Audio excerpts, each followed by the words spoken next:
Muy buenos días, saludos a todos, feliz viernes 12 de mayo, el fin de semana del Día de las Madres, así que les deseamos un domingo bien especial para todas. José, buenas tardes, ¿cómo te encuentras? Buenas tardes Robert, contento de estar nuevamente aquí contigo, viendo a ver si en un ratito se nos une Ferdinand.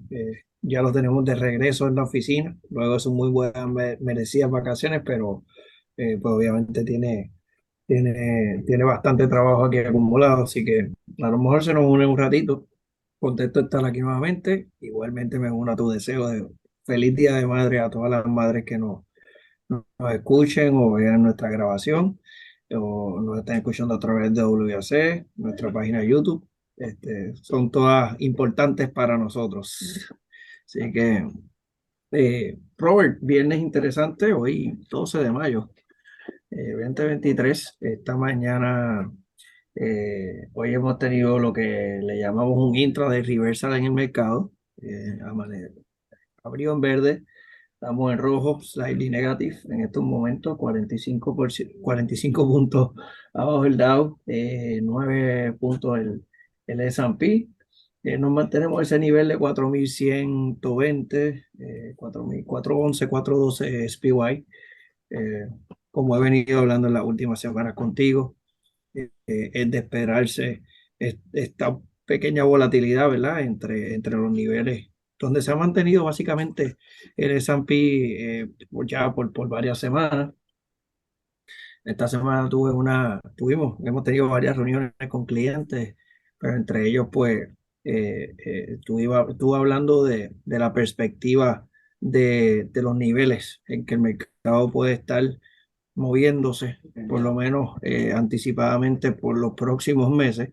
Y yo pienso que esto debe de mantenerse, Robert, hasta tanto no veamos finalmente ese pivote que tanto estamos esperando, ¿verdad? En su momento de la Reserva Federal. Mientras eso no sea confirmado, la volatilidad va a estar ahí. La volatilidad va a estar ahí, no hay duda de eso. Lo importante, ¿verdad? Para nosotros es que aguante los niveles de, de soporte, que a la misma vez que tenemos un poquito de incertidumbre en términos de las movidas del Fed, veamos flujo de noticias positivas, ¿verdad? Y contrarreste un poquito, eso es bien importante, que veamos una noticia que ha sido bastante sticky, quiero saber tu opinión, ha sido la parte del budget acá en Estados Unidos, ¿verdad? El mercado hasta cierto punto ha estado un poquito pendiente a esto también, y es lo que ha movido mercados esta semana en términos de negatividad. Eh, este, eh, ¿Qué más? Esta mañana se anunció, Robert, la nueva Elon Musk finalmente appointed una nueva CEO en Twitter para la compañía Twitter. De hecho, salió de CNBC, de la compañía de NBC, que es la madre, ¿verdad? De toda la cadena. Se llama Linda Yacarino. Personalmente no la conozco, pero aparente y alegadamente ya él la tenía entre cejas y cejas, como dicen en Puerto Rico, de que era una persona que le gustaba. Ella era la encargada de advertising para la cadena. O sea que va de la mano, obviamente, con lo que yo creo que Twitter es un tool que Elon Musk está viendo como un advertisement tool. Eh, Nada, oye, esto es Elon Musk cumpliendo su palabra, yo creo. Él había dicho, mira, voy a appoint en algún momento este año una CEO y lo hizo, y lo hizo. Así que parte de algunas noticias, ¿verdad? Ahí en breve de lo que ha ido sucediendo. Yo creo que la noticia del límite, de lo que le llaman el debt ceiling, que es básicamente es lo que más está circulando, es lo que tiene a todos aquellos que estén viendo los mercados de ingresos fijos, el mercado de bonos, también atento a eso. El mercado de acciones no ha mostrado, no ha mostrado estar tan preocupado con ese tema, porque pudo haber estado comportándose mejor, se está acercando la fecha. La secretaria del Tesoro de Estados Unidos, Janet Yellen, ella fue en su momento presidenta de la Reserva Federal también, como para el 2011, que es cuando la última vez que pasó esto también, algo muy similar fue en el 2011. Pues En mi opinión, yo pienso que y esto no lo quiero hacer algo muy político en lo absoluto, pero entiendo que ha habido muy poca o muy poco liderazgo de parte del sector político. Esto ha sido una lucha entre bebés agarrándose y quitándose los juguetes. ¿A quién le va a tocar el muñeco o la muñeca? O sea, eso es lo que se ha visto. El presidente Biden ha mostrado muy poco liderazgo también.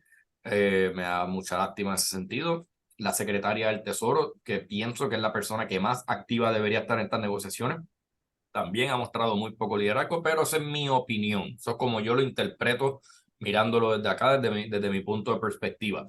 Ahora, esto ha pasado en el pasado, José. Básicamente, para aquellos que nos escuchan y aquellos que nos ven, es la habilidad de que los Estados Unidos y en el Departamento del Tesoro pueda aumentar cuánto más pueden coger prestado, porque ellos operan bajo un déficit para poder entonces cumplir con sus obligaciones, o sus obligaciones que incluye el pago de intereses en bonos, que incluye el pago de principal en bonos, que incluye pagos del seguro social para aquellos retirados, que incluye nóminas. O sea, es básicamente el funding, la alcancía del gobierno.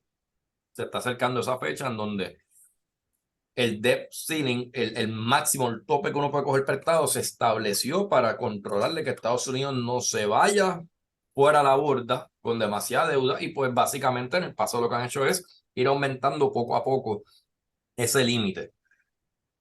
Con la pandemia se imprimió tanto y tanto dinero, están dando trillones de dólares que volaron el debt ceiling por mucho, pero eso era una emergencia. En ese momento fue una emergencia y se aprobó.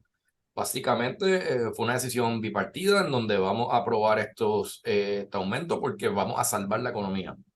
Ahora, el Partido Republicano está o tiene la postura de que ya, gobierno, no podemos seguir así. Esto es algo bien irresponsable. Es como sacar otra tarjeta de crédito para poder pagar las deudas anteriores y seguir con el estilo de vida. Ahora, dicen, si hacemos este aumento, algo tenemos que dar a cambio. Por algún lado tenemos que disminuir este déficit, por algún lado tenemos que cortar gastos. Y esta es la pelea que tienen los demócratas y los republicanos, donde los republicanos son mucho más pro negocio, gobierno salte del medio lo más posible. Simplemente el gobierno facilita el negocio, mientras que los demócratas, una mentalidad distinta en donde el gobierno apoya, el gobierno dicta, el gobierno se envuelve, el gobierno regula. Y pues también todo eso da muchos beneficios. Los demócratas son conocidos por dar más beneficios que los republicanos.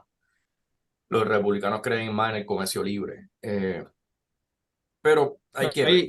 ¿Qué? Y se da el fenómeno también, Robert. Muchas veces esto sucede cuando tiene rama ejecutiva, un partido, También. Senado otro partido, Cámara otro partido. Obviamente, pues van a defender cada uno sus posturas, Lo ¿no? hemos visto aquí en Y Puerto Rico también. Cuando el gobernador es de un ese es partido el problema. y tiene la Cámara de otro, o sea, esos choques los vemos. Esto es pura política, pura política. Pero, Sí. ¿qué pudiera pasar? Representando, aclarando el riesgo. ¿Qué pudiera pasar? Pues mira, que Estados Unidos de repente se tenga que ir a algún tipo de impago. En el 2011 se propuso una ley que estaba leyendo ahora y yo no sé si es que yo entendí mal, pero no me dio tiempo a seguir leyendo ese artículo porque pues tenía que comenzar este programa. Y que por eso voy a decirlo por lo que entendí por el momento. Se propuso una ley, no sé si se llegó a pasar, en donde si esto sucediera, estamos hablando hace más de 10 años, Estados Unidos le daría prioridad al pago de intereses y principal de sus bonos del tesoro, porque es lo que mantiene un ecosistema económico saludable, no solamente nacional, sino global, por la cantidad de papel y naciones inversionistas que aguantan ese papel, que son los bonos. Ahora, me quedé a mitad del artículo, la semana que viene hablaremos más de eso. Ojalá la semana que viene, para el viernes que viene, ya hayamos terminado esta odisea y esta Hay un campaña. acuerdo. Sí, por eso, pero vamos a ver qué sucede. El riesgo es ese, el riesgo es que los intereses, porque el bono, no, el tesoro no pueda pagarlo por unos días el seguro social, no puede incumplir con los pagos de intereses. Como yo lo estoy viendo, como manejadores de inversiones, José, como asesores de inversiones, bueno, hay que tener siempre un plan de contingencia para todo. Hay que tener una estrategia de cómo en el evento que suceda, que la fecha es el 1 de junio, según dijo Janet Yellen de la Reserva Federal, que ellos piensan que se debería hacer cuando la alcancía se vacía. Hay que tener un plan de contingencia para aquellos clientes que estén expuestos a eso. ¿Y cómo nos vamos a proteger? Nosotros hemos trabajado mucho en el riesgo de duración, cogiendo intereses a corto o bonos a corto plazo. Pero como quiera, es un riesgo que hay que mitigar. A su vez, mientras tenemos un plan de acción de qué pasa, qué hacer, tenerlo ya establecido antes de que llegue ese día, estamos trabajando con eso. También hay que tener uno para la oportunidad que se va a presentar. ¿Qué se va a presentar? Mira, se lo voy a explicar a Robichola y lo podemos comparar, por más que no tiene nada que ver y quiero ser bien cuidadoso con esto. No se compara con lo de Puerto Rico. Cosas distintas, pero vamos a compararlo porque son el tema de impago sucedió en este país en su mercado de bonos y es el riesgo que estamos mirando en el mercado de Estados Unidos. Así que ahí, en eso se parecen, ¿ok? En eso, nos vamos a mantenerlo ahí. Si sucediera eso, ¿qué sucedería con los inversionistas de bonos del Tesoro? Van a exigir intereses mucho más altos, porque el riesgo aumentó, porque se considera el bono del Tesoro de Estados Unidos como una inversión de bajo o ningún riesgo, porque la confianza o la garantía es vaqueada, por decirlo de esa manera, por el gobierno federal. Sabemos que eso que se estipula como si no es una inversión de riesgo, se le considera risk-free rate por el poco potencial que tiene diminutivo de impago. Ya estamos en ese riesgo, pero vamos. Los intereses se van a disparar porque van a exigir mucho más a cambio del riesgo que estamos asumiendo por ese bono. Se disparan los intereses del bono en un tiempo en donde los intereses ya están históricamente altos. ¿Qué va a pasar con el precio de los bonos? Van a caer. Van a caer y esta es la oportunidad que yo estoy viendo para aquellos que me escuchen. Yo anticipo que si eso sucede será por bien corto plazo. Así que hay que aprovechar eso como una oportunidad de entrada para los clientes en donde cogemos un papel que sabemos que va a volver a su solidez, porque esto es un riesgo. Recuerda que esto es pánico de mercado a corto plazo. Se adquiere una inversión a un descuento mayor y cuando venga la recuperación, tanto porque la Reserva Federal ya cambió su postura y comienza a bajar tasas, o porque se aclaró y se fue la nube gris que hay sobre el tema del default de los Estados Unidos, se normaliza y hubo una muy buena entrada para esos inversionistas que participan de ese tipo de instrumentos, que utilizan ese instrumento en sus carteras. Esto no es una recomendación, lo que acabo de decir. Esto es simplemente uno como asesor y como manejador, cómo uno ve el riesgo, pero cómo también hay oportunidades. O sea, ¿qué ajuste uno pudiera hacer? Si usted tiene un asesor de inversiones, mencione el tema, sáquele el tema. ¿Qué pasa si sucede el default? ¿Qué plan ustedes tienen de contingencia o qué plan tienen de oportunidad? Y esperemos que le puedan dar una respuesta clara sobre eso. José, el... Robert, ese tema que lo mencionaste brevemente, al equities market, este tema afecta un poco más y crea un poco más de volatilidad en lo que es el mercado de bonos. Sí, En el mercado de equities, no mucho. Se toca, se mira, ¿verdad? Yo creo que principalmente algo importante es que típicamente, ¿verdad? Típicamente el average Joe que tiene por cientos de carteras en equities, pues se anticipa que puede ser que tenga una porción de su cartera en bonos también, y ¿verdad? Ahí está la correlación. Se habla de los index funds y los target funds que tienen ya un peso predeterminado, los 60-40 portfolios, 70-30 portfolios, los 50-50 portfolios, pues obviamente empiezan a afectarse también su net asset values un poquito con esta volatilidad, pero como mencionaba, yo creo que el mercado que más pues, ve volatilidad en esto está en lo correcto, es la parte de bonos. En los mercados de equities, regresando un poquito a ello, algo que innovador, ¿verdad? Y nuevas noticias y que está sonando mucho y que finalmente es como que algo que era un futuro, creo que se ha convertido en realidad, Artificial Intelligence, AI. AI, ahora, ¿verdad? Uno entra, yo era un pequeño, yo creo que cuando empezó a sonar los Internet Stocks back en los 90, eh, y se hablaba de aquel hype, ¿verdad? De lo que era Internet, los pioneros de lo que era Internet, aquella idea, básicamente yo lo comparo con la idea a lo mejor de pensar en Amazon en los 90 que decían, ya, hay reportes, ¿verdad? Donde se analizaba y se decía Jeff Bezos como un loco, un visionario loco. Este tipo no va a aterrizar esta idea jamás. Y mira lo que es Amazon hoy por hoy, ¿no? Pues Artificial Intelligence, yo creo que it's a reality now. Viene obviamente cocinándose por muchos años. Y me parece interesante, no sé si se han fijado, ¿verdad? La audiencia y las personas que nos escuchen, que sigan los mercados, como los últimos 2, 3 días de esta semana en trading han habido momentos donde tienes el Dow, el S&P en rojo, pero tienes el Nasdaq positivo de tecnología. Y mucho de esto viene influenciado por este tema de Artificial Intelligence. Compañías líderes en tecnología como lo son Microsoft, como lo es Google, como lo es Meta, que tienen y que vienen ya desarrollando su división de Artificial Intelligence, pues eh, han comenzado básicamente a integrar ya este Business Division a lo que son sus earnings, a lo que son su el movimiento de cash, el flujo de cash flow, ¿verdad? Es destinado hacia el desarrollo de Artificial Intelligence, pues ha generado bastante movimiento, especialmente en ese sector. Este, ChatGPT, ¿verdad? Viene siendo noticia también. Esto tiene que ver con inteligencia artificial. Este, Vamos a ver, Robert, ¿verdad? ¿Qué la audiencia puede anticipar en términos de este tema? Yo pienso que van a haber reportes positivos, van a haber reportes negativos. Cuando hablo de reportes negativos, ¿qué puede ser? Pues la amenaza que puede traer el artificial intelligence a algún tipo de negocio, ¿verdad? Y al empleo. Y cómo artificial intelligence puede reemplazar a lo mejor un ser humano en una posición de trabajo o en un servicio, ¿verdad? Y va a haber siempre el yin y el yang, va a haber la persona que lo va a encontrar como algo, ¿verdad? Negativo, así ha sido la historia.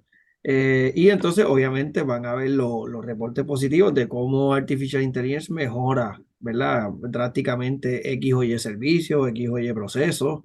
Eh, eh, es algo innovador, es algo que yo personalmente quiero como indagar un poquito más y aprender un poquito más del tema, ¿verdad? Porque están diciendo, por ejemplo, tan sencillo como en la industria de la música, cómo el artificial intelligence te está creando canciones o nueva música entre dos artistas, por darte un ejemplo, que es algo que leí, entre dos artistas que no necesariamente colaboraron, ¿verdad? En un segmento musical. Inventa voces, inventa caras, modifica Eh, fotos. ah, Tiene su lado, tiene Perdón. su riesgo en todo esto y por eso hay gente que quiere regularlo. Es otro tema, la regulación de cómo tú, ¿verdad? Similar a como ha sucedido con las criptomonedas. Yo sé que crea una oportunidad, posiblemente una oportunidad para aquellas personas que persigan en el equities market cosas innovadoras, ¿verdad? Y esto no es una recomendación, simplemente una observación, el que tú puedas invertir en compañías que son líderes en este sector, o que son innovadoras, o que son nuevas. Eh, y me parece curioso que está empezando, Robert, poco a poco, a tener peso en el movimiento de los mercados en general. Cuando ya tuve un Nasdaq que tú puedes tener, sucedió ayer y sucedió también el miércoles, cuando tienes un Dow Jones, ¿verdad? Que es más concentrado, más industrial, way down en el día. en trading y tienes el Nasdaq positivo, pues mira, se ha mencionado pues que mucho tiene que ver con esto de Artificial Intelligence. Creo que está llegando a revolucionar early in the ball game para Artificial Intelligence y para esta compañía. Este, lo podemos comparar también, ¿verdad? Aunque son completamente hace clases distintos, pero lo podemos comparar también al principio de la década de los 2010 con las criptomonedas. ¿Entiendes? Es algo que llegó y que tuvo su hype en su momento. Eh, eh, Creo que Artificial Intelligence le podemos poner el ojo going forward. Ya hay fondos que buscan AI stocks, ¿verdad? Siguen compañías que tienen que ver con esto. Tienes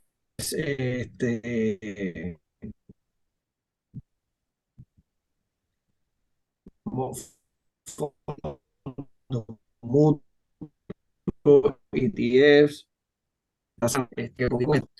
Hubo, Robert, reporte un poquito de data inflacionaria, salió esta mañana, y como lo veo como el tema caliente que ha venido siendo, hay definitivamente. Yo creo que estamos teniendo problemas con José. Ya mismo se, se nos unirá nuevamente. Yo creo que se está quedando sin señal, pero ya se nos unirá nuevamente. Él, siguiendo con el tema de la inteligencia artificial, tema caliente, se parece a las noticias del metaverso o el metaverse, que hasta la compañía Facebook cambió su nombre a Meta. Todo eso, eh, pues es la noticia del momento en el mundo de la tecnología. Sabemos que el mundo de la tecnología es, por definición, siempre está en desarrollo, siempre está en evolución, se espera, se anticipa, y es lo que estamos viendo, que sea un crecimiento exponencial. Y pues hay muchas personas que se preocupan con la parte del riesgo que puede traer, también hay muchas oportunidades. Vamos a hablar de lo bueno, de las oportunidades. Por las oportunidades, pudiéramos facilitar mucho trabajo, podemos maximizar el tiempo, podemos utilizarlo para la maximización de hasta la utilidad de un individuo y un empleado.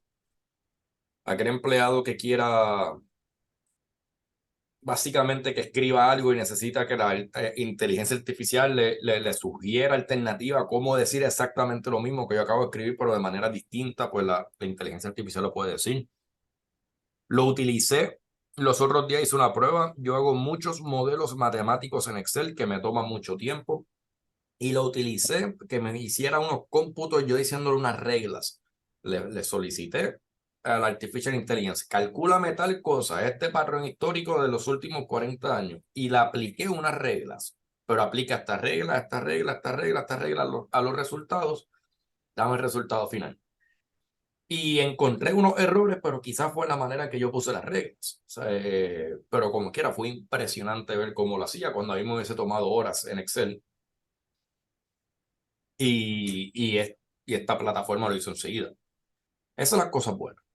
También se anticipa mucho avance en la medicina de igual manera.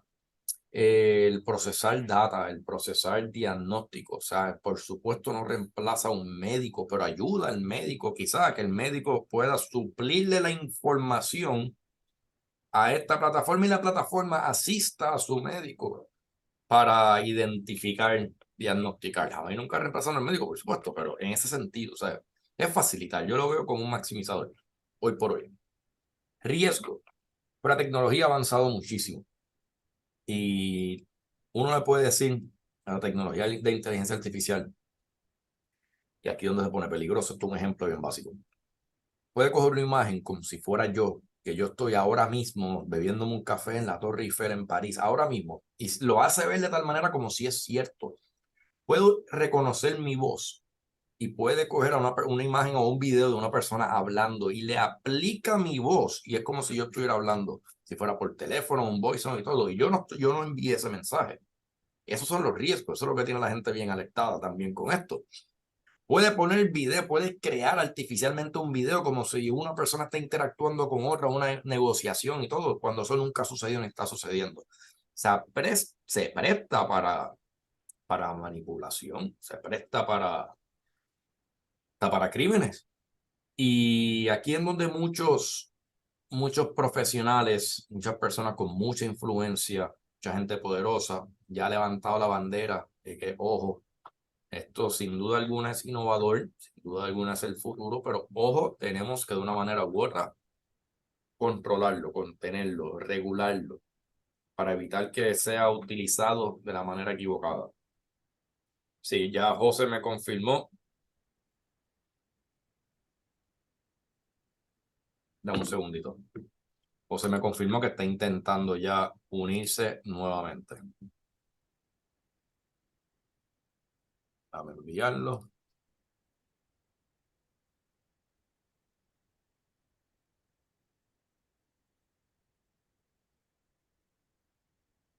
Ok, y estoy. Entonces, vamos a ver cómo se va desarrollando eso. Elon Musk es uno, para que tenga una idea, eso es ChatGPT, que es uno de los más famosos, más reconocidos, atado a Microsoft. Elon Musk fue uno de los que participó en la creación de esa tecnología y él ha sido uno de los que también está abogando para que se regule. Volvemos, porque es una tecnología innovadora, una tecnología pudiera utilizarse para bien como para mal. Pero nada, hay que evaluarlo todo. En cuestión de los mercados, quiero aprovechar ahora también que ya mismo se nos va a unir José. Siempre hablamos del earnings season, la temporada de ganancias. Esa temporada cuando las compañías están reportando sus ganancias para el quarter que acaba de terminar, para el trimestre que acaba de terminar, que fue a marzo 31. Estas semanas que le siguieron durante el mes de abril y mayo ahora, pues han reportado cuáles fueron sus ganancias para ese periodo de tiempo. Para un 72% de las ganancias, que al día de ayer viernes, al día de ayer jueves, habían reportado ya 400, más de 450 de las 500 empresas, un poquito más de 500, pero las 500 empresas del Standard & Poor's 500, un 72% reportaron mejor de lo que se esperaba en cuestión de ganancia neta. Y un 75% reportó mejor de lo que se esperaba en ingresos recolectados o generados durante ese periodo de tiempo. Esos son números bien buenos. Aunque sí se vio una contracción y una reducción,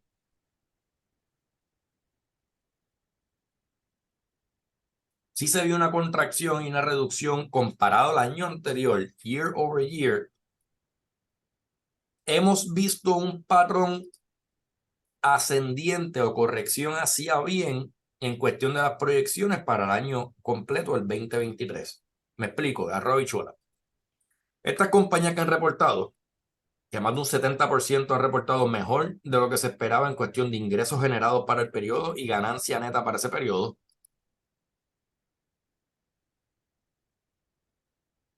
Perdóname que estoy aquí intentando conectar a José otra vez nuevamente.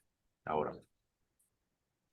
El guidance que han dado, los comentarios que han dicho o las expresiones que han hecho estos ejecutivos, CEOs, CFOs, que hablan, o sea, el Chief Executive Officer o el Chief Financial Officer que habla sobre esta empresa, pues el guideline que han mencionado moving forward ha sido mejor también de lo esperado y eso ha aumentado la proyección de cuál va a ser el resultado o las ganancias e ingresos generados para el Standard Poor's 500 para el año completo 2023. Así que han mejorado, han venido mejorando sustancialmente. Así que overall, este reporte de ganancias, este quarter, ha sido mucho mejor de lo esperado. Los resultados han sido mucho mejor de lo esperado porque se anticipaba, recuerda que lo venimos diciendo hace tiempo, yo soy uno que lo había dicho, se anticipaba que el cuarto quarter del 2022 sea uno donde las ganancias con la compañía comenzara a reportar ya mayores pérdidas en sus ganancias por resultado de la posible recesión. No se vio de esa manera. Hemos visto que el año ha comenzado en un camino mucho mejor que el año pasado. El Standard & Poor's 500 si ha mantenido sus números, está por encima de un 6,5% para lo que va al año, cerca de un 7%. Les voy a decir ahora mismo cuánto está. 7%. El Standard & Poor's 500 en performance para lo que va al año. 21% en Nasdaq. El Dow Jones está flat, 0,06% arriba. El Russell 2000 negativo 1%. Eso es small cap. Eso es de esperarse con miedos de recesión.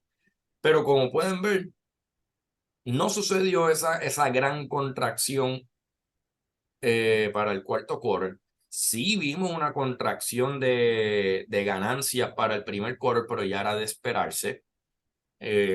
Vimos un aumento de incremento de ingresos, o sea, vimos un incremento en los ingresos de esta empresa. Mucho se puede asociar a la inflación, pues los productos están más caros, estoy generando más ingresos, pero en costos también están más elevados, por eso que entonces las ganancias se han mantenido netas.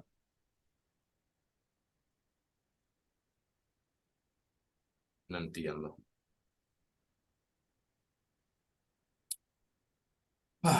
Este, déjame ver cómo puedo.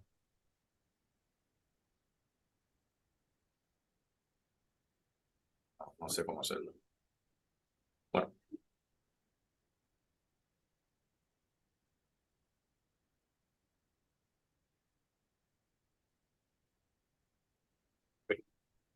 así que, eso es lo que no sucedió en el cuarto quarter, pues ya lo vimos sucediendo ahora. El panorama o la posibilidad o el escenario de que venga una recesión sigue siendo algo elevada, sigue siendo alta la probabilidad, porque la economía ahora mismo ya estamos viendo tendencias de contracciones, la limitación o lo que se menciona como un credit crunch, o sea que es que haya poco acceso, se limite el acceso al crédito, al capital de base de crédito, gracias a la turbulencia que ha habido en el sector de la banca. Eso, con los intereses altos, con una economía disminuyendo su momentum, pues se anticipa que definitivamente pueda causar, nos lleve a una recesión. Ahora, la data apunta a que si sucede, y esto siempre ha sido uno de los posibles escenarios, que sea una recesión leve y ligera. Como dicen, short, ligera, and shallow, llanita, o sea, esa leve, no sea una muy profunda, no sea muy catastrófica. Eso sigue siendo un baseline para la economía. Pero también existe la posibilidad, hay que ver cómo se desarrolla todo esto, en donde la economía haga el famoso soft landing, que es que logramos una recesión económica o una contracción, no recesión, mejor dicho, pero sin causar realmente mucho daño en la economía, sin que se dispare la tasa de desempleo. Y eso es muy posible. Hoy se reportaron que se añadieron más empleos para el mes de abril que lo que era esperarse. Todos los reportes recientemente de empleo han salido mejor de lo esperado. Los resultados han sido favorables. La tasa de desempleo sigue en un punto bajísimo. No se ha visto un aumento. Todavía hay más plazas que empleados disponibles. Eso todo empresario y todo dueño de negocio y toda empresa lo ha visto. Difícil conseguir empleados. Aunque sí han disminuido la cantidad de plazas disponibles, eso sí ha venido corrigiendo, como quiera el número está por encima de los empleados buscando trabajo para cubrir esas plazas. Ese fenómeno que realmente no se había visto antes en la historia, en donde se vea una contracción económica, una posible recesión, que esa contracción económica, pero que no se dispare la tasa de desempleo, nunca ha sucedido en la historia, es posible que suceda. Esta vez. Sucede, es posible que en este ciclo que estamos viendo ahora mismo sea un resultado. Será algo nuevo para los libros, pero lo vemos como algo favorable también.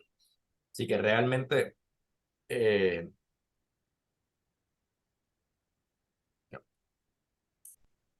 es algo, es algo que hay que evaluar. Nosotros constantemente le decimos que toda la data es cambiante. Por eso cuando comenzamos este programa, comenzamos a grabar estos videos todos los viernes, siempre, siempre, siempre, a veces hasta me río, decimos al principio del programa, ha sido una semana bien interesante. La cosa es que lo es. Por lo menos para nosotros y para aquellos que le gusta escucharnos, aquellos que no, les gusta vernos. Como saben, esto lo pueden ver en el canal de YouTube de Lion Burn, en el canal de YouTube de Private Equity Solutions, la página de WAC, y nuestros clientes lo reciben todos los lunes. reciben este video porque es ese round table, la discusión que tenemos semanal donde compartimos ideas, observaciones y lo utilizamos como una manera también de estrategizar y lo hacemos aquí en vivo con todos ellos. Para nosotros que analizamos, el equipo de nosotros que analiza todo lo que está sucediendo, pues es sumamente interesante ver cómo se va desarrollando la información y la data económica. Ver cómo esa data económica está atada también al consumo, ver cómo eso también está atado al inversionista, ver cómo todo está correlacionado de una manera u otra. Y entonces tenemos que tomar una postura totalmente objetiva para poder ver cómo la información va cambiando y a consecuencia de eso, cómo quizás nuestra opinión o recomendación se va a ir modificando. Hay que ser muy humilde en esta industria y saber que uno no lo sabe todo. Y por más que uno haya leído muchos libros y que uno se haya estudiado la economía, que uno haya estudiado el pasado, hay que entender que no todo, aunque sí dicen que la historia se repite, siempre hay unas variables que cambian. Y hay que pues, tomárselo con una postura humilde y saber que, ok, vamos a modificar cualquier observación o recomendación, pero lo importante es que entiendan todo lo que nos escuchan, que esa debe ser la manera correcta de hacerlo. Porque he visto escenarios, he visto casos en donde quizás los manejadores, los asesores o el mismo inversionista está atado a una mentalidad y está fijo en una postura sin hacer sus debidas modificaciones por la razón que sea y pues pudiera resultar entonces o en una mala inversión, una mala decisión o simplemente algo que no se le sacó el provecho en su máxima capacidad. Pues nosotros intentamos hacer eso, por eso que decimos que esto es sumamente interesante, porque realmente lo es. Si ven las pantallas que tengo de frente, ahora mismo yo estoy viendo cómo se están moviendo los mercados globales. Puedo ver cómo se están moviendo todas las tasas de interés a nivel global en China, Japón, Italia, España, Inglaterra, Alemania, Estados Unidos, todo eso lo tengo de frente. Veo cómo se están moviendo los mercados ahora mismo, si las compañías de alto crecimiento o las compañías de bajo crecimiento, cuáles se están moviendo más. Puedo ver de los sectores de Estados Unidos que los únicos dos que están arriba hoy son los de utilidades, compañías de energía, por ejemplo, agua, etcétera. Y los consumer staples son todo ese sector que son de alta necesidad, por ejemplo, las compañías que venden pasta de dientes, papel de inodoro, etcétera. Esos son los únicos dos que hoy están arriba, todo lo demás está abajo. Y hay que ver por qué. Hay que analizar, como les dije, por qué los mercados reaccionan de esta manera. Algo bien interesante, y tiene que ver con los mercados, tiene que ver con relación, por eso me viene a la mente. Entrevistaron a Jamie Dimon, una persona que yo sigo mucho.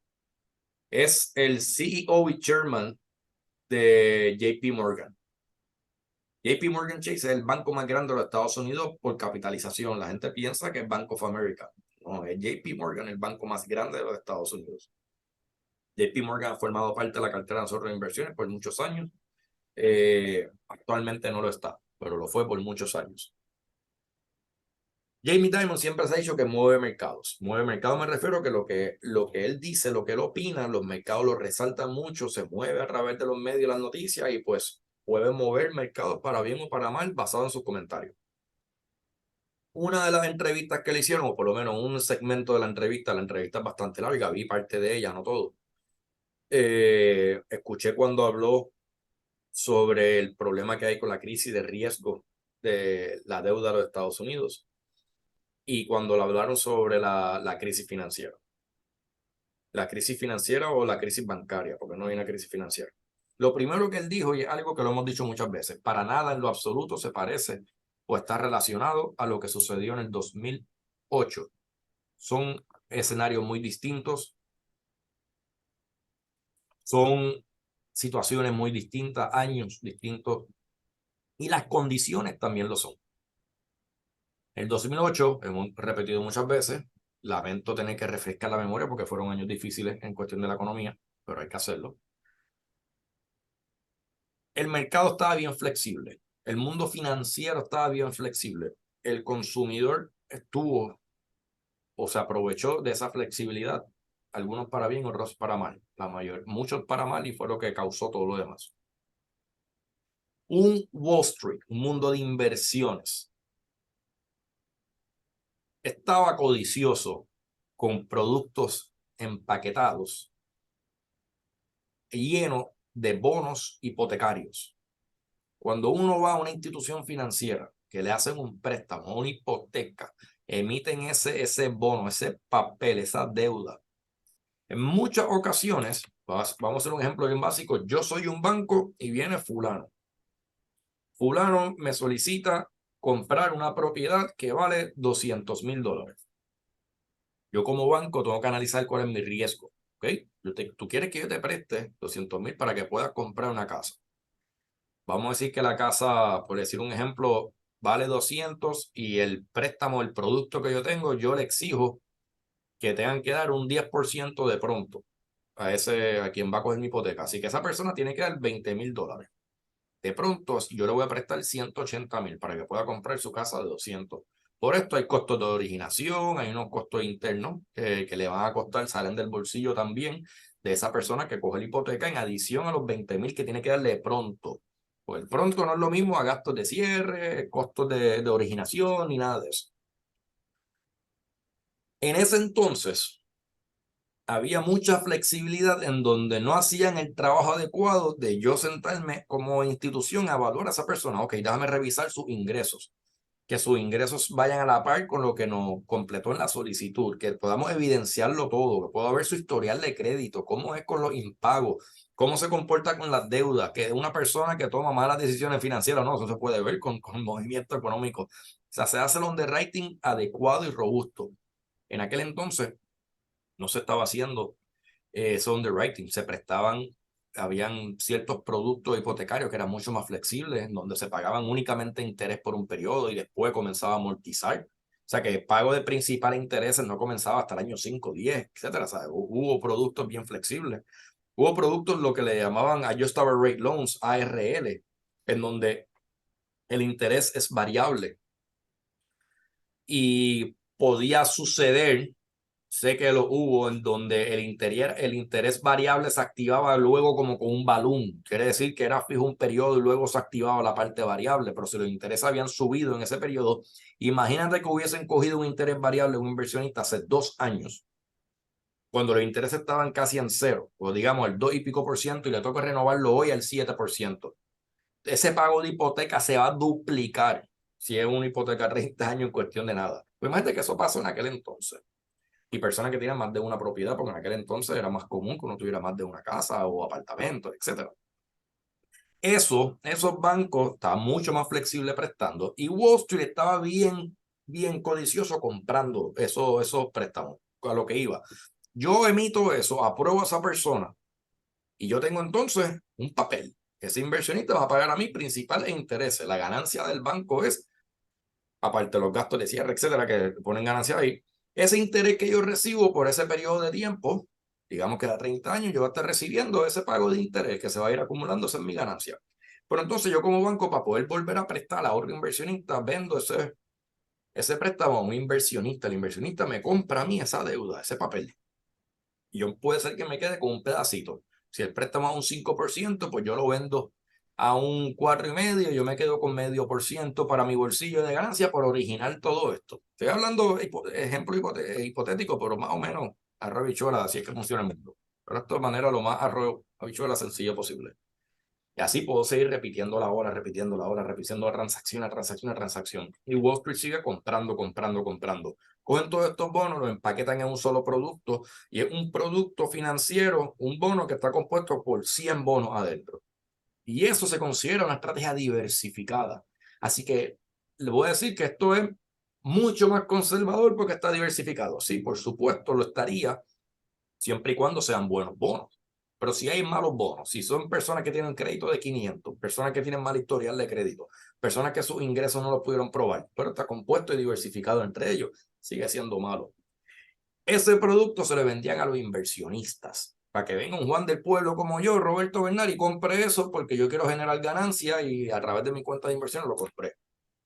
Cuando empieza a colapsar el mundo hipotecario, las casas, el mercado residencial, comienza entonces a colapsar el mundo de las inversiones en las instituciones financieras, comienza a colapsar también el creador de esos bonos o quien está quien hizo el underwriting de eso y quien está asegurando, porque ese es el problema, habían seguros también, quien está asegurando ese producto, y al final se fastidia el inversionista también. O sea, por eso se convirtió un tema de bienes raíces en una crisis financiera global.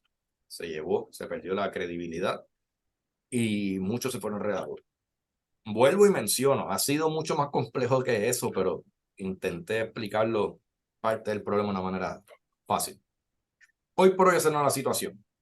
Aquel que ha pasado por un proceso de solicitar una hipoteca sabe que las regulaciones, gracias a lo que sucedió en aquel entonces, están mucho más estrictas. La verificación es mucho más rigurosa.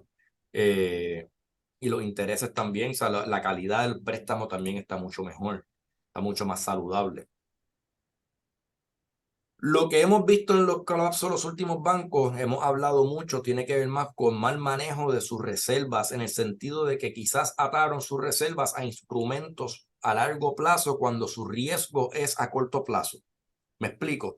Bajo la incertidumbre de un banco o bajo la incertidumbre de la economía, si los depositantes fueran a sacar todo su dinero, el banco tiene un riesgo a corto plazo, que le hagan un run, le hagan una corrida, le saquen, le retiren dinero de inmediato, sea por razones buenas o por razones malas, sea justificable o no. Si se riega la voz, alguien regó un rumor de que un banco tiene problemas de liquidez y los inversionistas comienzan a sacar dinero, ese banco tiene un riesgo a corto plazo, que es que las cuentas de cheque y de ahorro se las retiran a corto plazo. Y si el banco tiene las reservas atadas a largo plazo, hay una disparidad. Y si a corto plazo el inversionista comienza a mover dinero porque el banco me está pagando un 1%, pero lo puedo poner en un bono del tesoro al 5%, pues el inversionista comienza a mover dinero de la cuenta de ahorro a un certificado de depósito, a un bono del tesoro, porque consigo mejores retornos que lo que me está pagando el banco. Pero volvemos, las reservas del banco están atadas a largo plazo, están en instrumentos que de por sí conservadores, como bonos del tesoro, pero a 10 años, a 20 años. Eso mismo que hizo que se subieran los intereses, hizo que ese valor de mercado de ese bono, lo hemos explicado aquí muchas veces, cayera de valor en su valor de mercado. No si llega a madurez, sino hoy por hoy. Si que aparte de que le comienzan a hacer retiro a ese banco, aparte de que también el miedo y el rumor hace que la acción de ese banco caiga. Este banco se ve obligado a tomar unas pérdidas en sus bonos a largo plazo, obligado por el mal manejo, por no acortar su duración. Cogen esas pérdidas, pues termina entonces en una crisis mayor para esa institución financiera. Y así sucedió o ha sucedido con varios bancos en los Estados Unidos. En los Estados Unidos hay miles de bancos. Y lo que hemos visto para esos bancos que son mucho más sólidos, como Wells Fargo, JP Morgan, Bank of America, Citi, etcétera, esos que son los bancos grandes, pues no han tenido ese mismo problema. Número uno, porque tienen mayor capitalización. Número dos, pues podemos decir que han tenido un mejor manejo. Han estado por esto más tiempo también. Y han sido quienes en parte han rescatado estos bancos pequeños con ayuda del FDIC, etcétera. Pues la crisis financiera no se compara, o la crisis bancaria no se compara a la que sucedió en el 2008, para nada. Es algo mucho más contenido, pero no deja de haber un riesgo.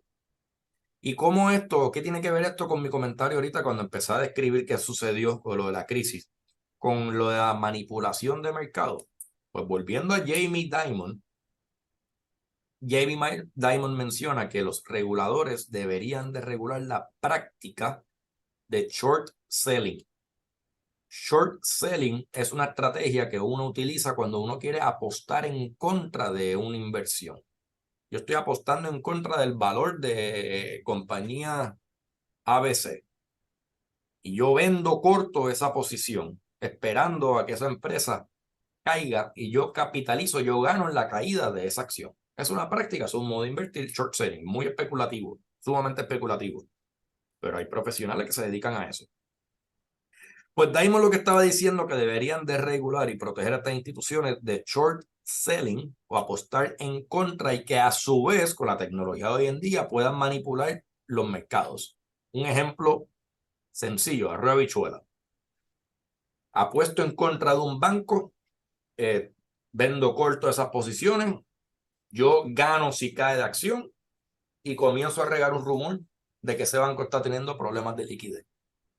y comienzo a regar rumores por ahí que hace entonces ese precio, la voz se riega. Recuerda que los mercados son, son eufóricos, para bien o para mal, se mueven a base de emociones, comienzan a entrar en pánico, se comienza a regar la voz, mientras más se rega la voz va a haber movimiento, comienza a caer el precio de acción. Ese inversionista, este ejemplo hipotético, volvemos, ese inversionista le saca una muy buena ganancia a esa transacción. Pues Diamond, aunque dice que no tiene evidencia, me imagino que debe tener algo, pero dice que no tiene evidencia para poder señalar, sí dice que es una práctica que está sucediendo que deberían de regularlo. Él no es el primero que lo dice, es un tema que se ha mencionado mucho en los canales de noticias, en los medios de noticias financieras como Bloomberg, CNBC, etcétera, se ha mencionado anteriormente, de regular esas prácticas porque pudiera crear disloques. Nada más que con el hecho de que yo estoy apostando en contra de algo y quiero que caiga, comienzo a regar rumores ciertos o falsos, exagerados o no, pues ya estoy manipulando el mercado a favor mío. Y aunque el mercado es libre, uno debe tener la flexibilidad, tomar las decisiones de esa manera. Cuando pudiera tener un impacto tan marcado en la economía como lo que es hacer ese tipo de transacción con los bancos, eso es lo que le está mencionando, pues quizá ahí el gobierno pudiera ponerse creativo y buscar alternativas para proteger esas instituciones financieras. Porque las acciones del banco forman parte de su capitalización, de su estructura de capitalización, que si caen, si el precio de la acción del banco cae un 50% por esta práctica, eso afecta también la valorización de la institución y pudiera afectar los requisitos de valorización que tengan esas instituciones, de valor de banco comparado al libro de deuda. O sea, tiene sus implicaciones. Todo eso hay que ver cómo se va desarrollando y hay que ver qué sucede en el futuro. Yo no pienso, lo veo poco probable, pero hay que prepararse que el gobierno de Estados Unidos llegue a un impago. Yo no lo estoy viendo de esa manera. Yo, al contrario, esta es mi postura. Lo estamos viendo internamente como una oportunidad de aquellos inversionistas que compran este tipo de instrumentos, bonos del tesoro a corto plazo o un poquito más a largo plazo, que invierten en fixed income, invierten en ingresos fijos, invierten en estrategias de preservación de capital y generación de ingresos atractivos, todo esto, pues un muy buen, pudiera darse una muy buena oportunidad de comprar a un mayor descuento, por lo que estaría entonces asegurando una mejor ganancia al vencimiento de ese bono. Eso es algo que hay que mirarlo de cerca. Se lo mencioné que a todos sus asesores, a aquellos que tienen asesores de inversiones, háganle la pregunta y miren a ver cuál es su respuesta. Publiquen su respuesta si tienen un plan preparado para eso, para bien o para mal. Si el mercado se va en default y hay un impago, ¿qué sucede? Tener un plan para eso. Y si no, ¿cómo maximizamos también? Todo eso hay que tomarlo en consideración. Con eso termino, con eso me disculpo. José Crespi, con más de una ocasión estuve escribiéndome intentando entrar, caramba, y no logró entrar. Disculpa las interrupciones que hubo, pero ya estarán presentes para el viernes que viene junto con Ferdinand también. Así que nos veremos pronto. Ah, caramba, no. Yo me excuso del viernes que viene, pero José y Ferdinand van a estar aquí. Yo voy a estar excusado, así que disculpen por eso. Nuevamente, feliz viernes. Happy Mother's Day a todos. Ustedes, las mamás, son las personas más inteligentes para nosotros, hijos, para nosotros, esposos también. Así que mucha felicidad a todas. Muy buen fin de semana. Saludos.